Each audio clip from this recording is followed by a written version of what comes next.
এই গরমকালে বিয়েবাড়ি পড়েছে তো কী হয়েছে, সাজগোজ তো মাস্ট। তাই স্কিন প্রিপারেশন করে নিয়ে আমি একটা ফুল কভারেজ ফাউন্ডেশন লাগিয়ে নিচ্ছি।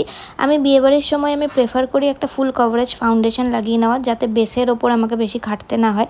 তো বেসটাকে সেট করে নিয়ে একদম হালকা একটা নিউড আই মেকআপ করেছি, মানে খুবই হালকা, যেটা বোঝা যাবে না সেরকমই, কারণ গরমের মধ্যে আমি খুব হেভি লুক রাখতে চাইনি, সিম্পল একটা বিয়েবাড়ির লুক ক্রিয়েট করেছিলাম আমি। তো মাস্কারা পরে নিচ্ছি, আগেরবার বিয়েবাড়িতে মাস্কারা পরতে ভুলে গেছিলাম, আর ভোরে ভোরে ব্লাশ লাগিয়ে নিয়েছি। যদি ওই ব্লাশটা পরে হালকা হয়ে যায়, তাই এখন একটু ডিপ করেই লাগিয়ে নিই।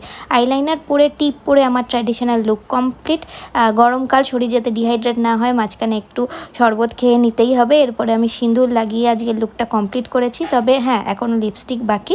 লিপস্টিক আমি নিউডই পরেছি, আমার সবসময় ওটাই ফেভারিট লাগে এবং আমার ভালোও লাগে ওটা পরতে। তো যাই হোক, এই লুকটার সাথেও বেশ ভালোই যাচ্ছে।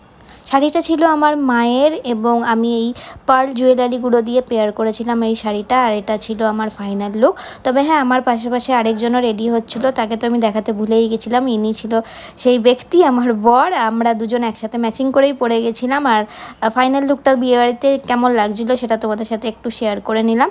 আর এরপরে দেখাই আমার সুন্দরী মাকে। মায়ের শাড়ি আমি যতই পরি, মাকে আমার সব শাড়িতেই ভালো লাগে। তারপরে আমরা একটু বউয়ের এন্ট্রিটা এনজয় করে নিচ্ছিলাম, এরপরে খাওয়া দাওয়ার দিকে চলে গেছি। আজকের মতো বাই, দেখা হবে অন্য কোনো নেক্সট বিয়েবাড়ি ব্লগে বা অন্য কোনো ব্লগে। আজকের মতো বাই, দেখা হবে নেক্সট ব্লগে।